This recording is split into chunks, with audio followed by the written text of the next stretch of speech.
Hello students, कैसे हैं आप सब लोग। उम्मीद करती हूँ सब अच्छे होंगे और स्वस्थ होंगे। मैं Meena Rana ICT virtual class में आपका स्वागत करती हूँ। स्टूडेंट्स, हम पढ़ रहे हैं क्लास 10 की हिंदी।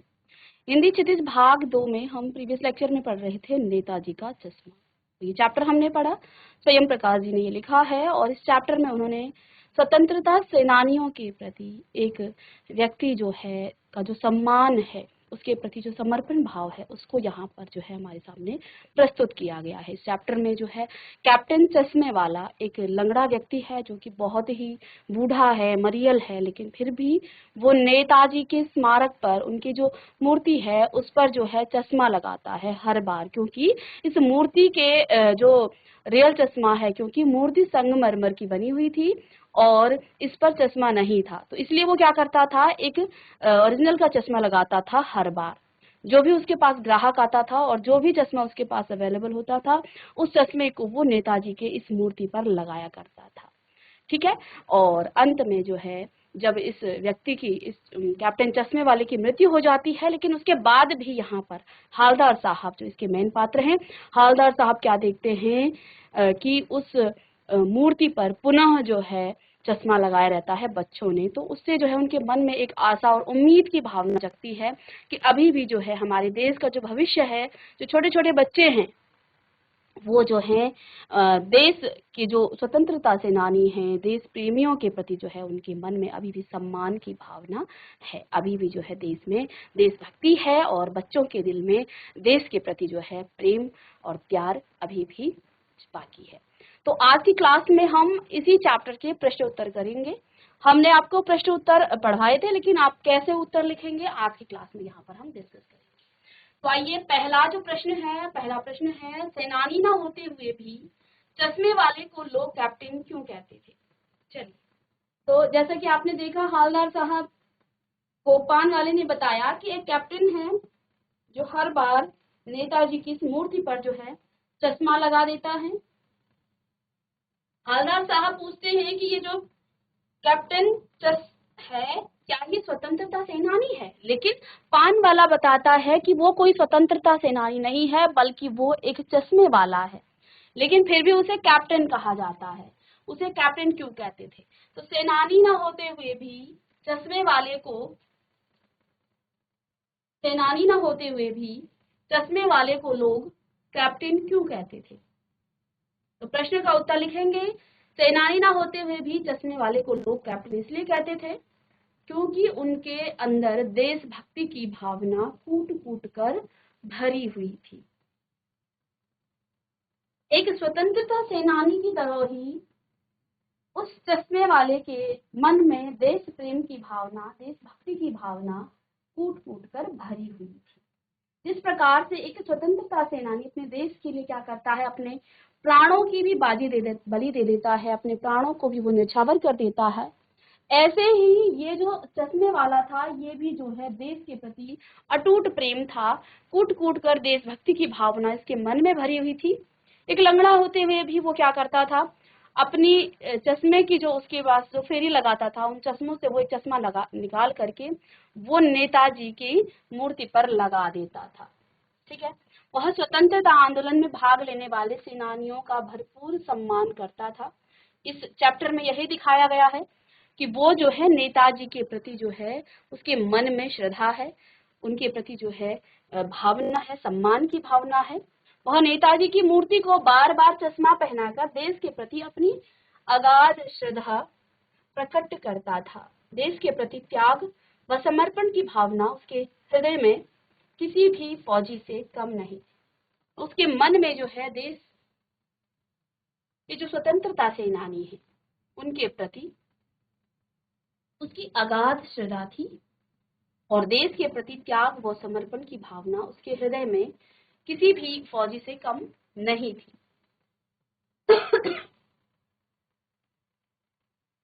चलिएगा, पहले प्रश्न का उत्तर लिखेंगे कि सेनानी ना होते हुए भी चश्मे वाले को लोग कैप्टन इसलिए कहते थे क्योंकि उसके अंदर देशभक्ति की भावना कूट कूट कर भरी हुई थी। वह स्वतंत्रता आंदोलन में भाग लेने वाले सेनानियों का भरपूर सम्मान करता था। वह नेताजी की मूर्ति को बार बार चश्मा पहनाकर देश के प्रति अपनी अगाध श्रद्धा प्रकट करता था। देश के प्रति त्याग व समर्पण की भावना उसके हृदय में किसी भी फौजी से कम नहीं थी। चलिएगा लिखा इसे। चलिए स्टूडेंट्स, नेक्स्ट प्रश्न है, हवलदार साहब ने ड्राइवर को पहले चौराहे पर गाड़ी रोकने के लिए मना किया, लेकिन बाद में तुरंत रोकने को कहा। तो हवलदार साहब ने जब सुना कि कैप्टन मर गया है, कैप्टन की मृत्यु हो गई है, और अब जो है उस चश्मे जो कि स्मारक पर जो चश्मे पहनाने वाला है वो अब नहीं रहा, तो उनकी वो उम्मीद खत्म हो गई। अब उनको आदत हो गई थी कि हर बार वो 15 दिन में इधर उधर वहां से जाते थे उस चौराहे से, तो उनको एक आदत सी हो गई थी कि वहां से आना जाना और वहां पर नेताजी के हर बार जो है नेताजी पर अलग अलग चश्मा देखना। लेकिन अब जो है नेताजी की स्मारक पर चश्मा नहीं दिख रहा था एक दो बार से, तो उन्होंने फिर उस पान वाले से पूछा कि क्या बात है, नेताजी की जो मूर्ति है इस पर चश्मा नहीं है। तो अब वो पान वाला जो है बड़े दुखी होकर के बताता है कि कैप्टन मर गया है ना, और जो मास्टर था बनाने वाला वो भूल गया। तो अब जो है सुभाष चंद्र बोस की जो स्मारक है, जो मूर्ति है, उस पर चश्मा कौन पहनाएगा। तो हवलदार साहब भी अब जब निकले तो उन्होंने पहले ये तय कर लिया था, उसने अपनी गाड़ी वाले ड्राइवर को बताया था हवलदार साहब ने कि वहां उस चौराहे पर अब नहीं रुकना है। लेकिन बाद में उन्होंने जैसे ही चौराहे पर उनकी नजर उस स्मारक की तरफ गई तो उन्होंने अपने ड्राइवर को तुरंत रुकने के लिए कहा। इसमें 3 प्रश्न पूछे गए हैं। हवलदार साहब पहले मायूस क्यों हो गए थे, मूर्ति पर सरकंडे का चश्मा क्या उम्मीद जगाता है, और हवलदार साहब इतनी सी बात पर भावुक क्यों हो उठे थे। तो देखिए, हवलदार साहब पहले इसलिए मायूस हो गए थे क्योंकि वे सोच रहे थे कि कस्बे के चौराहे पर सुभाष चंद्र बोस की प्रतिमा तो अवश्य मिलेगी। उनको लग रहा था कि वो मूर्ति तो अवश्य होगी, लेकिन उस मूर्ति पर कोई चश्मा नहीं होगा, परंतु उसकी आंखों पर चश्मा लगा नहीं मिलेगा। चश्मा लगाने वाला कैप्टन, देशभक्त कैप्टन तो मर चुका था, और वहां अब किसी में वैसी देश प्रेम की भावना नहीं है, ऐसा वो सोच रहे थे। इसलिए उन्होंने कहा था, वो मायूस थे। लेकिन मूर्ति पर सरकंडे का चश्मा देख करके उनमें एक उम्मीद जाग गई। अब किस प्रकार की वो उम्मीद थी, मूर्ति पर सरकंडे जो कि छोटे छोटे बच्चे बनाते हैं, सरकंडे का चश्मा यह उम्मीद जगाता है कि अभी लोगों के अंदर देशभक्ति की भावना मरी नहीं है, भावी पीढ़ी इस धरोहर को संभाले हुए हैं, बच्चों के अंदर देश प्रेम का जज्बा है, अतः देश का भविष्य अभी भी सुरक्षित है। चलिए उन 2 प्रश्नों का उत्तर लिखेंगे। पहला प्रश्न था कि उनको जो है हवलदार साहब पहले मायूस क्यों थे, और दूसरा था कि सरकंडे का चश्मा देख करके उस मूर्ति पर हवलदार साहब के मन में क्या उम्मीद जगी। तो उन्होंने देखा कि अभी भी जो है लोगों के अंदर देशभक्ति की भावना मरी नहीं है, भावी पीढ़ी इस धरोहर, क्योंकि बच्चों ने ये चश्मा जो है नेताजी की आंखों पर लगाया हुआ था। और तीसरा प्रश्न यहाँ पर था कि हवलदार साहब इतनी सी बात पर भाव क्यों उठे। तो जैसे ही हवलदार साहब ने गाड़ी रोकी और गाड़ी रोक करके उन्होंने देखा कि मूर्ति पर सरकंडे का चश्मा लगा हुआ है, ये देख करके उनके मन में एक उम्मीद, एक आशा जगी कि हमारी जो भावी पीढ़ी है वो जो है अभी भी देशभक्ति की भावना उनके मन में है। और अंत में वो जो है भावुक क्यों हो उठे, हवलदार साहब इसलिए भावुक हो उठे थे क्योंकि उनके मन में जो निराशा की भावना थी, वो जानते थे कि अब जो है कोई भी इस मूर्ति पर जो है चश्मा नहीं लगाएगा, लेकिन ऐसा नहीं हुआ। जब उन्होंने देखा तो उस मूर्ति पर चश्मा था, और वो भी छोटे बच्चों ने बनाया हुआ सरकंडे का चश्मा था। तो उनके मन में जो है आई हुई जो निराशा की भावना अचानक ही आशा के रूप में परिवर्तित हो गई है।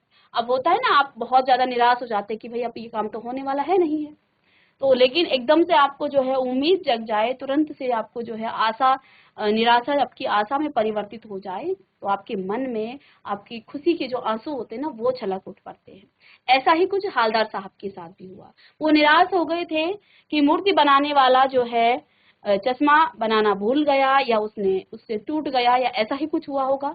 लेकिन अभी जो है यहाँ कैप्टन चश्मे वाला क्या कर रहा था, इस मूर्ति पर लगातार चश्मा लगा रहा था, लेकिन अब वो कैप्टन भी मर चुका था।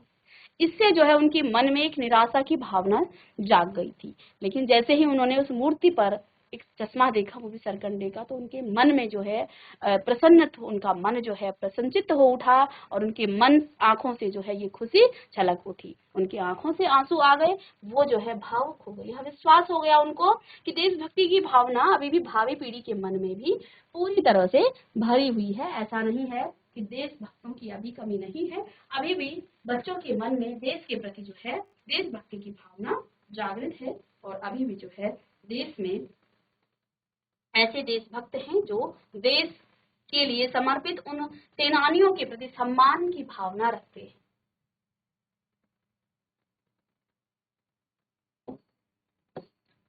नेक्स्ट प्रश्न है, आशय आपको स्पष्ट करना है। कुछ वाक्य यहाँ दिए गए हैं और इनके आशय आपको बताने हैं, क्या कहना चाहते हैं यहाँ पर। तो देखिए, पहला है, बार बार सोचते क्या होगा उस कौम का जो अपने देश की खातिर घर और गृहस्थी, जवानी, जिंदगी सब कुछ होम देने वालों पर भी हंसती है और अपने लिए बिकने के मौके ढूंढती है। तो जब पान वाले से हवलदार साहब ने पूछा कि भाई कौन है जो चश्मा लगा, जो यहाँ पर जो है मूर्ति पर चश्मा लगाता है, ठीक है ना, तो उन्होंने क्या कहा कि क्या वो कोई स्वतंत्रता सेनानी है, क्योंकि कैप्टन जब उन्होंने कहा तो उनको लगा कि शायद कोई जो है फौज से रिटायर कोई कैप्टन होगा, लेकिन ऐसा नहीं था। उन्होंने क्या कहा, अरे वो लंगड़ा क्या जाएगा फौज में, पागल है वो, पागल है ना। तो इस तरह की भावना जो है, ये सुन करके हवलदार साहब के मन में क्या विचार आए, वो बार बार सोचते क्या होगा उस कौम का जो अपने देश के खातिर घर गृहस्थी, जवानी, जिंदगी सब कुछ होम देने वालों पर भी हंसती है और अपने लिए बिकने के मौके ढूंढती है। इसका आशय ये है कि हवलदार साहब बार बार सोचते रहे कि उस कौम का भविष्य कैसा होगा जो उन लोगों की हंसी उड़ाती है, जो अपने देश की खातिर घर गृहस्थी, जवानी, जिंदगी सब कुछ त्याग कर देते हैं। साथ ही वह ऐसे अवसर तलाशती रहती है जिसमें उसकी स्वार्थ की पूर्ति हो सके, चाहे उसके लिए उन्हें अपनी नैतिकता को भी तिलांजलि क्यों न देनी पड़े। अर्थात आज हमारे समाज में स्वार्थ पूर्ति के लिए अपना ईमान तक बेच दिया जाता है। यहाँ देशभक्ति को मूर्खता समझा जाता है। ठीक है, ये इसका आशय है। चलिए स्टूडेंट, नेक्स्ट क्लास प्रश्न है आपका, पान वाले का एक रेखा चित्र प्रस्तुत करना है, उसके बारे में बताना है कैसा था वो। तो सड़क के चौराहे के किनारे एक पान की दुकान में एक पान वाला बैठा है। वह काला तथा मोटा है, क्योंकि जैसा कि हमने यहाँ इस चैप्टर में पढ़ा है, उसके सिर पर गिने चुने बाल ही बचे हैं। वह एक तरफ ग्राहक के लिए पान बना रहा है, वहीं दूसरी ओर उसका मुंह पान से भरा रहता है। ये तो हमने इस चैप्टर में ही पढ़ा है। पान खाने के कारण उसके होंठ जो है लाल और कहीं कहीं काले पड़ गए हैं। उसने अपने कंधे पर एक जो है कपड़ा रखा हुआ है, जिससे रह रहकर अपना चेहरा वो साफ करता है पसीने से। ठीक है, तो ये एक पान वाले का यहाँ पर रेखा चित्र हमने यहाँ पर प्रस्तुत किया है, उसे भी आप लिख सकते हैं। तो देखिए यहाँ पर ये जो वाक्य लिखा है नीचे, वो लंगड़ा क्या जाएगा फौज में, पागल है पागल। कैप्टन के प्रति पान वाले की इस टिप्पणी पर अपनी प्रतिक्रिया लिखी। तो जब हवलदार साहब ने उस पान वाले से पूछा कि या क्या ये जो कैप्टन है ये कोई स्वतंत्रता सेनानी है या ये कोई फौजी है, तो उन्होंने क्या कहा, उस पान वाले ने कहा कि वो लंगड़ा क्या जाएगा फौज में, पागल है पागल। कैप्टन की इस प्रतिक्रिया, इस कैप्टन के प्रति पान वाले की इस टिप्पणी पर जो उसने ये कहा है, इस पर आप अपनी प्रतिक्रिया लिखिए। तो मैंने ये प्रश्न भी दिया है, आपने क्या लिखा है वो आप मैच कीजिएगा। और यहाँ पर देखिए, कैप्टन के बारे में हवलदार साहब द्वारा पूछे जाने पर पान वाले ने टिप्पणी की कि वो लंगड़ा फौज में क्या जाएगा, वो पागल है। पान वाले द्वारा ऐसी टिप्पणी करना उचित नहीं था, क्योंकि कैप्टन शारीरिक रूप से अक्षम था। और बच्चों, कभी भी किसी भी शारीरिक रूप से अक्षम किसी भी व्यक्ति की आपको कभी भी जो है मजाक नहीं उड़ाना चाहिए। ये जो है एक बहुत ही गलत बात है। आपको कभी भी जो है उसके प्रति आपकी सहानुभूति होनी चाहिए, ना कि आप उसे जो है इस प्रकार के शब्दों का प्रयोग करें।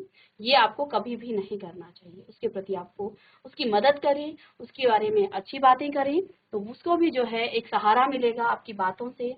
और उसकी जो है जीने की जो उम्मीद है, क्योंकि देखिए प्रकृति ने उसके साथ पहले से ही इस तरह का जो है कुछ मजाक किया है, क्योंकि वो पहले से ही शारीरिक रूप से अक्षम है। और आप जो भी उसके चारों तरफ रहते हैं, उसके साथ अगर आप उसका मजाक उड़ाएंगे तो उस व्यक्ति पर क्या बीतेगी। तो आपको हमेशा उसके साथ देना है, उसकी मदद करनी है, उसके लिए एक अच्छी बातें आप कीजिएगा, पॉजिटिव बातें करें, सकारात्मक बातें आप करें कि आप बहुत अच्छे हो। आप उसके गुणों को आप उसके सामने कहें, ताकि उसमें जो है एक उम्मीद जगे, उसको जो है जीने की जो है उसमें उम्मीद और एक कोशिश जो है आप उसके साथ कर सकते हैं कि आप बहुत अच्छा करते हो, आप बहुत अच्छे हो, इस तरह की बातें आप कर सकते हैं। ना कि आप उसकी जो है उसके बारे में गलत मत कहिएगा, ठीक है। तो जिसके लिए वो फौज में नहीं जा सकता था, क्योंकि वो शारीरिक रूप से, कौन, जो कैप्टन वो कैप्टन था चश्मे वाला, वो शारीरिक रूप से अक्षम था, वो लंगड़ा था, इसलिए वो फौज में नहीं जा सकता था। परंतु उसके हृदय में, लेकिन उसके मन में जो है देश के प्रति, देशभक्ति की अपार भावना थी। वह किसी फौजी से कम नहीं था। अब सिर्फ फौज में जाना ही एक देशभक्ति नहीं है। अब इस चश्मे वाले ने जो है देश के प्रति जो है जो भावना उसकी थी, वो किसी देशभक्त से कम नहीं थी। कैप्टन अपने कार्यों में से जो असीम देश प्रेम जो है प्रकट करता था, उसी कारण पान वाला उसे पागल कहता था कि अपना काम छोड़ करके वो नेताजी को चश्मा पहनाने पर लगा रहता है। इसीलिए उसने क्या कहा, ये तो पागल है। ऐसा कहना पान वाले की स्वार्थपरता की भावना को दर्शाता है, जो सर्वथा अनुचित है। वास्तव में तो पागलपन की हद तक देश के प्रति जो है त्याग और समर्पण की भावना रखने वाला व्यक्ति श्रद्धा का पात्र है, उपहास का नहीं। तो ये जो व्यक्ति है, ये श्रद्धा का, सहानुभूति, श्रद्धा का पात्र था, लेकिन यहाँ उसका उपहास किया गया पान वाले द्वारा। पान वाले ने उससे क्या कहा कि वो लंगड़ा क्या जाएगा फौज में, पागल है वो, पागल।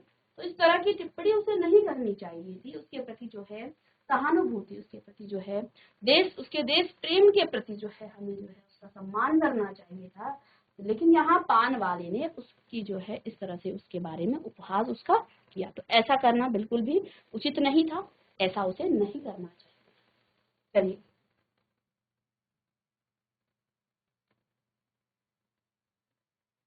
अब यहाँ रचना और अभिव्यक्ति से कुछ प्रश्न हैं। निम्नलिखित वाक्य पात्रों की कौन सी विशेषता की ओर संकेत करते हैं। पहला है, हालदार साहब हमेशा चौराहे पर रुकते और नेताजी को निहारते। दूसरा, पान वाला उदास हो गया, उसने पीछे मुड़कर मुंह का पान नीचे थूका और सिर झुकाकर अपनी धोती के सिरे से जो है आंखें पोंछता हुआ बोला, साहब कैप्टन मर गया। और कैप्टन बार बार मूर्ति पर चश्मा लगा देता था। ये जो है आपको यहाँ पर विशेषता बतानी है। पहला है, हालदार साहब हमेशा चौराहे पर रुकते और नेताजी को निहारते थे।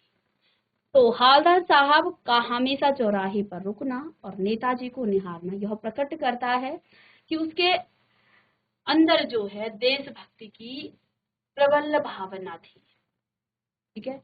और वे स्वतंत्रता के लिए संघर्ष करने वाले महापुरुषों का हृदय से आदर करते थे, ठीक है। नेताजी को पहनाए गए चश्मे के माध्यम से वे कैप्टन की देशभक्ति को देखकर खुश होते थे, जिसके लिए उनके मन में श्रद्धा थी। किसके लिए? उस कैप्टन के, ठीक है।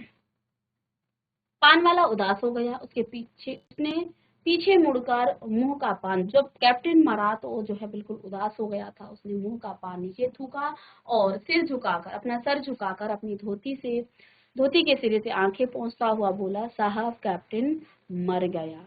तो कैप्टन के मृत्यु की बात पर पान वाले का उदास हो जाना और सर झुकाकर आंसू पोंछना इस बात को प्रकट करता है कि पान वाले के हृदय में कैप्टन के प्रति गहरी आत्मीयता की भावना थी। कहीं न कहीं उसके मन में भी कैप्टन की देशभक्ति के लिए श्रद्धा थी, जिसके चलते कैप्टन के मर जाने पर बहुत दुखी हो गया। उपरोक्त घटना से पान वाले की संवेदनशीलता और देश प्रेम की भावना का भी पता चलता है। ऐसा नहीं है, उसने कहा उसको जरूर है, उपहास जरूर उड़ाया, लेकिन जो है जब उसकी मृत्यु हुई तो कहीं ना कहीं उस पान वाले के मन में भी जो है कैप्टन के प्रति जो है एक सम्मान की भावना थी। तो ये घटना जो है पान वाले की संवेदनशीलता और देशभक्ति की भावना का भी यहाँ पर हमें पता चलता है। चलिए, तीसरा है कैप्टन द्वारा बार बार मूर्ति पर चश्मा लगाना, यह प्रकट करता है कि वह देश के लिए त्याग करने वाले लोगों के प्रति अपार श्रद्धा रखता है। उसके हृदय में देशभक्ति और त्याग की भावना कूट कूट कर भरी हुई थी। चलिए प्रश्नों के उत्तर लिखें।